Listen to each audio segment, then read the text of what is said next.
नमस्ते दोस्तों, वेलकम है आपका करियर कैनवस पर, जहां मिलती है आपको इंटरेस्टिंग और यूजफुल इंफॉर्मेशन सिंपल और शॉर्ट स्टाइल में। अगर आप नए हो तो सब्सक्राइब करना ना भूलना और बेल आइकॉन जरूर दबाओ ताकि कोई भी अमेजिंग अपडेट मिस ना हो जाए। तो आइए आरंभ करते हैं। बच्चों, आज हम जिस अध्याय का अध्ययन करने जा रहे हैं उसका नाम है पीपल एज रिसोर्स। यह अध्याय हमें यह समझाने के लिए है कि किसी भी देश की असली ताकत उसकी जमीन, मशीन, फैक्ट्रियां, सड़कें या पैसा नहीं, बल्कि उस देश के लोग होते हैं। जब हम किसी राष्ट्र की वेल्थ के बारे में सोचते हैं तो हमें अक्सर natural resources, gold, petrol, building और मनी दिखाई देते हैं। लेकिन इकोनॉमिक्स हमें सिखाता है कि यह सब चीजें तब तक बेकार हैं जब तक उन्हें चलाने और सही दिशा देने वाले लोग ना हों। किसी भी देश की इकोनॉमी का वास्तविक आधार उसके नागरिकों की नॉलेज, स्किल, हेल्थ और एबिलिटी होती है। यदि नागरिक एजुकेटेड है, ट्रेंड है और हेल्दी है तो वही देश तेजी से आगे बढ़ता है और विकास के रास्ते पर चलता है। कई बार हम बढ़ती पॉपुलेशन को केवल समस्या के रूप में देखते हैं और सोचते हैं कि इससे गरीबी, बेरोजगारी और बीमारी बढ़ेगी। लेकिन यह अध्याय हमें ये सिखाता है कि पॉपुलेशन अपने आप में समस्या नहीं होती, बल्कि वो अवसर भी हो सकती है। जब सरकार और समाज लोगों की एजुकेशन, ट्रेनिंग और हेल्थ पर इन्वेस्टमेंट करते हैं तो वही पॉपुलेशन बदलकर ह्यूमन कैपिटल बन जाती है। ये ह्यूमन कैपिटल ही फैक्ट्रीज चलाता है, खेतों में उत्पादन बढ़ाता है, ऑफिसेज में काम करता है, नई टेक्नोलॉजी विकसित करता है और देश की प्रोडक्टिविटी को कई गुना बढ़ा देता है। इसलिए कहा जाता है कि लोग किसी देश पर बोझ नहीं होते, बल्कि वही देश की सबसे बड़ी पूंजी होते हैं। यदि किसी देश के लोग मजबूत हों तो वह देश नेचुरल रिसोर्सेज न होने के बावजूद भी प्रगति कर सकता है, और यदि किसी देश के लोग कमजोर हों तो बहुत सारी नेचुरल रिसोर्सेज होने के बाद भी वो देश गरीब रह सकता है। इसीलिए यह अध्याय हमें ये गहराई से समझाता है कि देश की सफलता उसकी पॉपुलेशन की संख्या पर नहीं, बल्कि उसकी पॉपुलेशन की क्वालिटी पर निर्भर करती है। यही कारण है कि दुनिया के विकसित देशों ने अपने लोगों को सबसे पहले विकसित किया और आज वे प्रॉस्पेरिटी और प्रोग्रेस के शिखर पर हैं। पीपल एज रिसोर्स का अर्थ यह है कि हम किसी देश की वर्किंग पॉपुलेशन को केवल खाने, रहने, बीमारी और बेरोजगारी की समस्या के रूप में न देखें, बल्कि उसकी प्रोडक्टिव पावर के रूप में देखें। जब हम जनसंख्या को सिर्फ समस्या मानते हैं तब हमें लगता है कि ज्यादा लोग मतलब ज्यादा बोझ।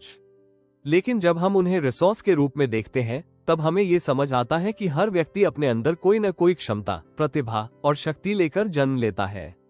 यदि इस शक्ति को सही दिशा में विकसित किया जाए तो वही व्यक्ति अपने परिवार का सहारा बनता है, समाज को आगे बढ़ाता है और पूरे देश की इकोनॉमी को मजबूत बनाता है। जब सरकार और समाज लोगों की एजुकेशन, ट्रेनिंग और हेल्थ पर इन्वेस्टमेंट करते हैं तब सामान्य पॉपुलेशन धीरे धीरे ह्यूमन कैपिटल में बदल जाती है। एजुकेशन से व्यक्ति को सोचने की शक्ति मिलती है, उसे सही और गलत का ज्ञान होता है, डिसीजन लेने की क्षमता बढ़ती है और भविष्य के अवसरों को पहचानने की समझ विकसित होती है। ट्रेनिंग से व्यक्ति अपने काम को कुशलता से करना सीखता है, जिससे उसकी प्रोडक्टिविटी बढ़ती है और उसका कॉन्फिडेंस भी मजबूत होता है। हेल्थ अच्छी होने से व्यक्ति लंबे समय तक काम कर सकता है, कम बीमार पड़ता है और अपनी पूरी शक्ति से देश के विकास में योगदान देता है। इस प्रकार एजुकेशन, ट्रेनिंग और हेल्थ मिलकर पॉपुलेशन को ह्यूमन कैपिटल बना देते हैं। ह्यूमन कैपिटल फिजिकल रिसोर्सेज से कहीं अधिक शक्तिशाली होता है। जमीन, मशीन, फैक्ट्री, पैसा और टेक्नोलॉजी तभी उपयोगी होते हैं जब उन्हें चलाने वाले लोग नॉलेजेबल और स्किल्ड हों। जमीन खुद खेती नहीं कर सकती, मशीन खुद फैक्ट्री नहीं चला सकती, कंप्यूटर खुद सॉफ्टवेयर नहीं बना सकता। इन सभी साधनों को उपयोगी बनाने वाला इंसान ही होता है। इसलिए कहा जाता है कि people use land and capital, but land and capital can not function without people. किसी भी देश की इकोनॉमी की गति और दिशा इस बात पर निर्भर करती है कि उसके लोग कितने केपेबल और रिस्पॉन्सिबल हैं। जब ह्यूमन कैपिटल मजबूत होता है तो प्रोडक्टिविटी बढ़ती है, इनकम बढ़ती है, एम्प्लॉयमेंट के अवसर बढ़ते हैं और इनोवेशन का जन्म होता है।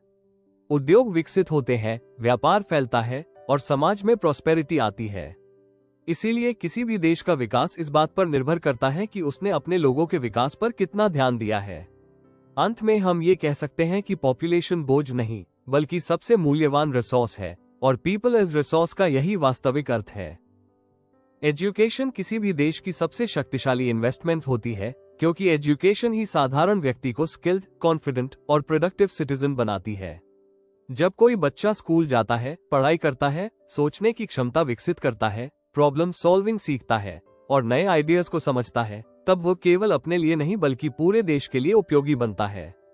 एजुकेशन व्यक्ति के अंदर नॉलेज बढ़ाती है, उसे सही और गलत की समझ देती है, डिसीजन लेने की शक्ति देती है और जीवन को एक दिशा देती है। एजुकेशन से व्यक्ति अपने काम को बेहतर तरीके से करना सीखता है, जिससे उसकी प्रोडक्टिविटी बढ़ती है और उसकी इनकम में वृद्धि होती है। जैसे जैसे व्यक्ति एजुकेटेड होता जाता है, वैसे वैसे उसके लिए बेटर जॉब अपॉर्चुनिटीज खुलती जाती है और वो गरीबी के चक्र से बाहर निकलने लगता है। एजुकेशन केवल पैसा कमाने का साधन नहीं है, बल्कि यह व्यक्ति के कैरेक्टर का निर्माण भी करती है। एजुकेशन व्यक्ति के अंदर moral values, discipline, honesty, responsibility और सोशल अवेयरनेस पैदा करती है।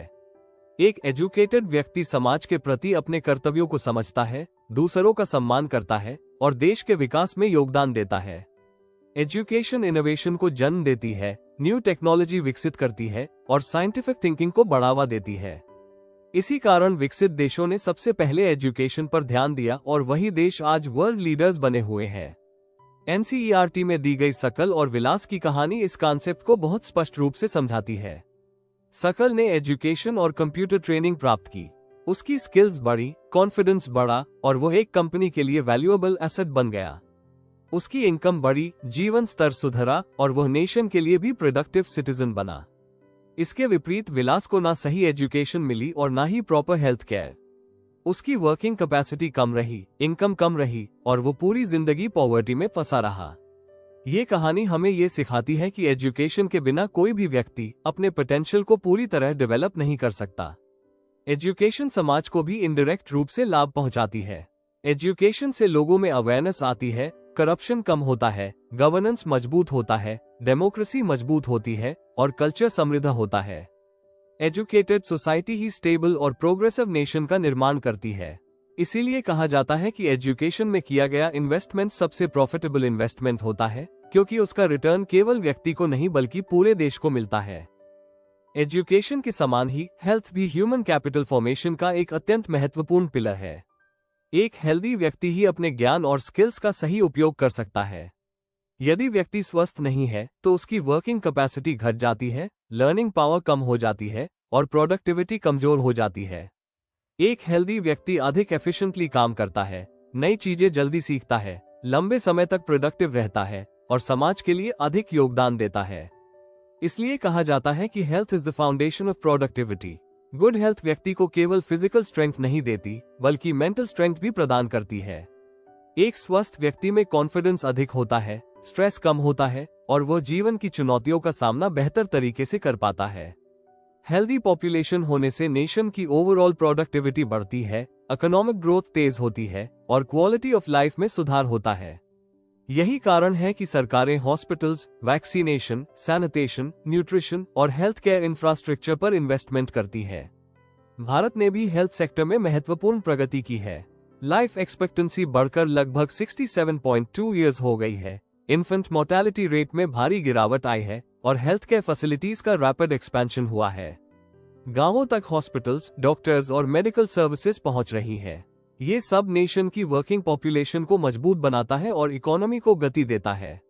गुड हेल्थ केवल व्यक्ति को ही लाभ नहीं पहुंचाती बल्कि पूरे समाज को स्टेबल बनाती है।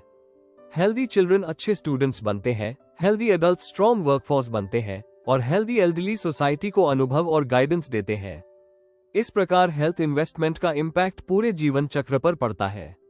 इसलिए कहा जाता है कि एजुकेशन और हेल्थ दोनों मिलकर ही पॉपुलेशन को ट्रू ह्यूमन कैपिटल बनाते हैं। बिना हेल्थ के एजुकेशन अधूरी है और बिना एजुकेशन के हेल्थ का पूरा उपयोग संभव नहीं। यही ह्यूमन कैपिटल फॉर्मेशन की वास्तविक नींव है। बच्चों, अब हम ये समझते हैं कि इकोनॉमिक एक्टिविटीज क्या होती है और इनका ह्यूमन कैपिटल से क्या संबंध है। इकोनॉमिक एक्टिविटीज वे सभी गतिविधियां होती हैं जिनसे व्यक्ति को इनकम प्राप्त होती है और जो देश की इकोनॉमी में वैल्यू जोड़ती है। जब कोई व्यक्ति खेत में काम करता है, फैक्ट्री में उत्पादन करता है, दुकान चलाता है, स्कूल में पढ़ाता है या हॉस्पिटल में इलाज करता है, तो वो इकोनॉमिक एक्टिविटी कर रहा होता है। ये सभी एक्टिविटीज मिलकर नेशनल इनकम को बढ़ाती है और एम्प्लॉयमेंट के अवसर पैदा करती है। इसलिए किसी भी देश की इकोनॉमिक स्ट्रेंथ इस बात पर निर्भर करती है कि उसके लोग कितनी प्रोडक्टिव इकोनॉमिक एक्टिविटीज में लगे हुए हैं। इकोनॉमिक एक्टिविटीज को मुख्य रूप से 3 सेक्टर्स में बांटा जाता है। पहला है प्राइमरी सेक्टर। इसमें वे एक्टिविटीज आती हैं जो सीधे नेचर पर निर्भर होती है। एग्रीकल्चर, फिशिंग, माइनिंग, फॉरेस्ट्री और एनिमल हस्बेंड्री इसी सेक्टर के अंतर्गत आती है। इस सेक्टर में काम करने वाले लोग फूड, रॉ मटेरियल और बेसिक नेसेसिटीज उपलब्ध कराते हैं। यदि इस सेक्टर में काम करने वाले लोग एजुकेटेड और ट्रेन्ड हो तो प्रोडक्शन बढ़ता है और वेस्टेज कम होता है। इसीलिए एग्रीकल्चर में भी मॉडर्न एजुकेशन और टेक्नोलॉजी का बहुत महत्व है। दूसरा है सेकेंडरी सेक्टर। इस सेक्टर में मैन्युफैक्चरिंग और इंडस्ट्रियल प्रोडक्शन की एक्टिविटीज शामिल होती है। जब रॉ मटेरियल को फैक्ट्री में उपयोग करके फिनिश्ड गुड्स बनाए जाते हैं तब वैल्यू एडिशन होती है। उदाहरण के लिए कॉटन से क्लॉथ बनाना, आयरन से मशीन बनाना या मिल्क से डेयरी प्रोडक्ट्स बनाना। इस सेक्टर के लिए स्किल्ड लेबर, टेक्निकल नॉलेज और ट्रेनिंग बहुत आवश्यक होती है। जितना मजबूत सेकेंडरी सेक्टर होगा उतना ही देश इंडस्ट्रियली डेवलप्ड बनेगा। तीसरा है टर्शरी सेक्टर, जिसे सर्विस सेक्टर भी कहा जाता है। इसमें trade, transport, banking, insurance, education, health, tourism, communication और अन्य सर्विसेज शामिल होती है। ये सेक्टर प्राइमरी और सेकेंडरी सेक्टर को सपोर्ट करता है। आज के समय में ये सेक्टर सबसे तेजी से ग्रो कर रहा है। एक एजुकेटेड और स्किल्ड पॉपुलेशन ही इस सेक्टर को मजबूत बना सकती है। इस प्रकार तीनों सेक्टर्स मिलकर इकोनॉमी को संतुलित और मजबूत बनाते हैं। अब हम समझते हैं कि क्वालिटी ऑफ पॉपुलेशन क्या होती है और यह क्यों महत्वपूर्ण है। पॉपुलेशन की क्वालिटी का अर्थ पॉपुलेशन की संख्या नहीं बल्कि उसके गुणों से होता है। किसी भी देश का विकास इस बात पर निर्भर करता है कि उसके लोग कितने लिटरेट, हेल्दी और स्किल्ड हैं। यदि पॉपुलेशन बड़ी हो लेकिन क्वालिटी कमजोर हो तो वो कंट्री के लिए बोझ बन सकती है। लेकिन यदि पॉपुलेशन की क्वालिटी अच्छी हो तो वही पॉपुलेशन देश को प्रॉस्पेरिटी की ओर ले जाती है। पॉपुलेशन की क्वालिटी का पहला आधार है लिटरेसी रेट। लिटरेसी व्यक्ति को सोचने की शक्ति देती है, जागरूक बनाती है और सही निर्णय लेने में मदद करती है। लिटरेट व्यक्ति नई टेक्नोलॉजी को जल्दी समझता है और बदलती इकोनॉमी के साथ खुद को ढाल सकता है। दूसरा आधार है हेल्थ कंडीशन। हेल्दी व्यक्ति अधिक प्रोडक्टिव होता है, कम बीमार पड़ता है और लंबे समय तक काम करता है। हेल्थ अच्छी होने से एजुकेशन और स्किल्स का सही उपयोग संभव हो पाता है। तीसरा और सबसे महत्वपूर्ण आधार है स्किल फॉर्मेशन। स्किल्स व्यक्ति को रोजगार योग्य बनाती है। आज की मॉडर्न इकोनॉमी में वही लोग सफल होते हैं जिनके पास सही स्किल्स होती है। स्किल डेवलपमेंट से अनएम्प्लॉयमेंट कम होता है और इनकम बढ़ती है। इसलिए कहा जाता है कि लिटरेट, हेल्दी और स्किल्ड पॉपुलेशन किसी भी देश की इकोनॉमी की बैकबोन होती है। जब पॉपुलेशन की क्वालिटी बेहतर होती है तो प्रोडक्टिविटी बढ़ती है, नेशनल इनकम में वृद्धि होती है और सोशल डेवलपमेंट होता है। यही कारण है कि सरकारें एजुकेशन, हेल्थ और स्किल डेवलपमेंट पर इन्वेस्टमेंट करती है। वास्तव में पॉपुलेशन की क्वालिटी ही इकोनॉमिक डेवलपमेंट की असली पहचान है। बच्चों, जब कोई व्यक्ति काम करने के लिए तैयार हो, काम करने की एबिलिटी रखता हो, एजुकेशन और स्किल्स भी हो, लेकिन फिर भी उसे कोई सूटेबल जॉब न मिले तो इस स्थिति को अनएम्प्लॉयमेंट कहा जाता है। अनएम्प्लॉयमेंट केवल एक व्यक्ति की समस्या नहीं होती बल्कि यह पूरे देश की इकोनॉमी के लिए एक गंभीर चैलेंज होती है। जब लोग काम नहीं करते तो उनकी इनकम नहीं होती, पॉवर्टी बढ़ती है, फ्रस्ट्रेशन पैदा होता है और सोसाइटी में अनरेस्ट फैलता है। इससे देश के वैल्यूएबल ह्यूमन रिसोर्सेज का वेस्टेज होता है और इकोनॉमिक ग्रोथ की गति धीमी हो जाती है। अनएम्प्लॉयमेंट कई प्रकार की होती है। पहला है सीजनल अनएम्प्लॉयमेंट। यह विशेष रूप से एग्रीकल्चर में दिखाई देता है। खेतों में वर्ष के कुछ महीनों में काम बहुत होता है, लेकिन ऑफ सीजन में किसानों और एग्रीकल्चरल वर्कर्स को काम नहीं मिलता। इस समय वे अनएम्प्लॉयड रहते हैं और उनकी इनकम रुक जाती है। दूसरा है डिस्गाइज्ड अनएम्प्लॉयमेंट। इसमें काम करने वाले लोगों की संख्या जरूरत से अधिक होती है, खासकर एग्रीकल्चर में। यदि 5 लोगों की जगह 3 लोग भी काम कर लें तो प्रोडक्शन वही रहता है, लेकिन फिर भी 5 लोग काम पर लगे रहते हैं। इसका अर्थ यह है कि 2 लोग प्रैक्टिकली अनएम्प्लॉयड होते हैं लेकिन स्टेटिस्टिक्स में एम्प्लॉयड दिखाई देते हैं। तीसरा प्रकार है एजुकेटेड अनएम्प्लॉयमेंट। इसमें एजुकेटेड यूथ को उनकी क्वालिफिकेशन के अनुसार जॉब नहीं मिलती। वे डिग्री लेकर बैठे रहते हैं लेकिन एम्प्लॉयमेंट के अवसर सीमित होते हैं। यह मॉडर्न इंडिया की सबसे बड़ी समस्याओं में से एक बन गई है। इससे एजुकेटेड युवाओं में डिसअपॉइंटमेंट, स्ट्रेस और माइग्रेशन बढ़ता है। अनएम्प्लॉयमेंट से पॉवर्टी बढ़ती है, क्राइम बढ़ता है, सोशल हार्मनी डिस्टर्ब होती है और देश की प्रोग्रेस रुक जाती है। इसीलिए एम्प्लॉयमेंट जनरेशन किसी भी सरकार की सबसे बड़ी रिस्पॉन्सिबिलिटी होती है। एनसीईआरटी की कहानी में एक विलेज का उदाहरण दिया गया है जो हमें ये सिखाता है कि ह्यूमन कैपिटल फॉर्मेशन किस तरह पूरे गांव की इकोनॉमी को बदल सकता है। पहले वो गांव पॉवर्टी, लो प्रोडक्टिविटी और लिमिटेड एम्प्लॉयमेंट से जूझ रहा था। जब गवर्नमेंट और सोसाइटी ने एजुकेशन पर इन्वेस्टमेंट किया तो गांव के बच्चों को पढ़ाई मिली, ट्रेनिंग मिली और स्किल्स विकसित हुई।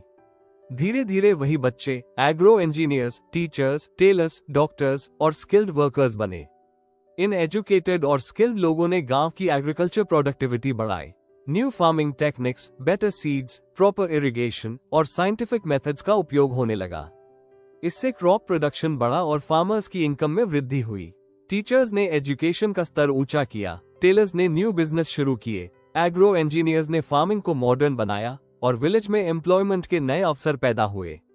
धीरे धीरे उस गांव की इकोनॉमी ट्रांसफॉर्म हो गई।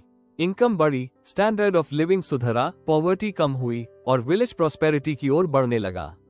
यह एग्जाम्पल हमें ये समझाता है कि जब हम पीपल में इन्वेस्टमेंट करते हैं तो उसका रिटर्न पूरी सोसाइटी को मिलता है। एजुकेशन और स्किल्स केवल इंडिविजुअल को नहीं बल्कि पूरे गांव, राज्य और देश को ट्रांसफॉर्म कर देती है। यही ह्यूमन कैपिटल की असली शक्ति है। बच्चों, इस पूरे अध्याय का सार यही है कि किसी भी देश की सबसे बड़ी संपत्ति उसके लोग होते हैं।